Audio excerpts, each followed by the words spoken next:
Buongiorno a cari concittadini di Terre di Po,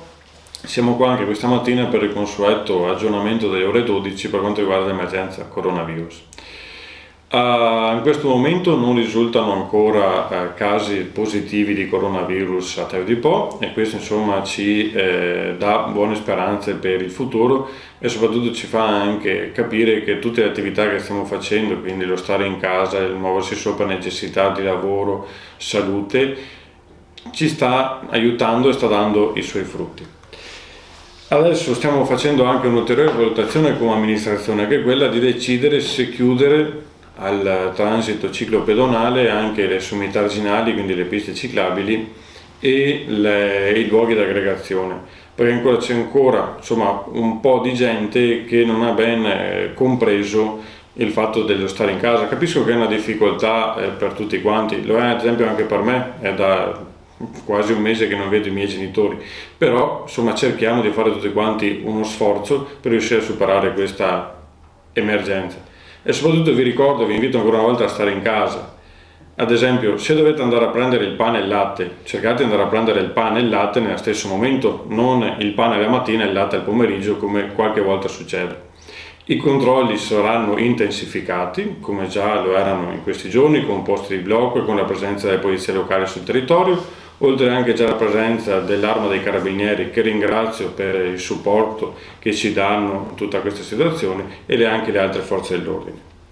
Adesso un punto che riguarda e che è molto sentito è la sanificazione delle strade. Con tutti i sindaci della provincia, con il servizio ASL e con Ecoambiente, stiamo coordinando per vedere la fattibilità di questo servizio, per capirne la portata, per capirne la necessità reale e soprattutto anche per capire quali prodotti si possono usare per evitare inquinamenti delle falde, perché comunque andrebbero scaricate su quelle che sono le acque bianche, e usare prodotti altamente inquinanti sarebbe quanto mai deleterio per il futuro che ci aspetta. Quindi anche qua stiamo facendo tutte le opportune valutazioni di concerto con tutte le altre amministrazioni della provincia di Rovigo. Per quanto riguarda le attività che effettuano il consiglio a domicilio, abbiamo avuto un'altra adesione nella giornata di oggi, quindi aggiorneremo la lista e la pubblicheremo sempre sulla pagina Facebook e anche sul sito istituzionale, in modo da avere sempre un aggiornamento appunto continuo di chi si presta a questa attività, e pubblicheremo anche nella giornata di oggi o al massimo domani mattina le modalità per accedere al servizio di consegna a domicilio dei farmaci, quindi i riferimenti di tutte le farmacie e come poter accedere al servizio. Come vedete, i mezzi della protezione civile continuano a girare per il paese diffondendo l'audiomessaggio appunto che serve per raggiungere tutte quelle persone che non hanno a disposizione Facebook, internet, oppure non possono neanche accedere a quelli che sono i giornali. E una delle ultime purtroppo notizie che abbiamo ricevuto in questi giorni riguarda la comunicazione da parte dell'ufficio postale della chiusura a giorni alterni. Cosa vuol dire questo? Vuol dire che l'ufficio postale di Terre di Po rimarrà aperto solo nei giorni di lunedì, mercoledì e venerdì, con orario, scusate se leggo, dalle 8:20 alle 13:35, mentre l'ufficio postale di Oca rimarrà chiuso. Questo perché? Perché Poste ha, come tutte le pubbliche amministrazioni, valutato un ridimensionamento di quelli che sono gli organici, in modo da limitare al minimo i contagi o gli eventuali contagi, quindi sta riducendo di circa il 50% il personale operativo nelle proprie sedi.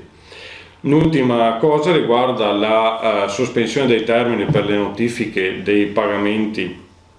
delle multe del codice della strada, ad esempio sospensione dei termini che va dal 10 marzo al 3 aprile.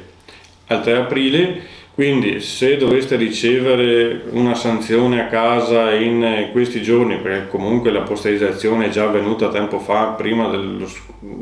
dell'evolversi in maniera così drastica dell'emergenza coronavirus, i termini per il pagamento in misura ridotta e per le attività difensive partiranno praticamente dal 4 di aprile. Grazie a tutti per l'attenzione, ci vediamo domani sempre a quest'ora per il consueto aggiornamento, e soprattutto ricordiamoci che il motto andrà tutto bene, che tanto nei nostri cuori si potrà realizzare solo se effettivamente tutti quanti seguiremo queste semplici regole che ci siamo imposte. Grazie a tutti, a domani.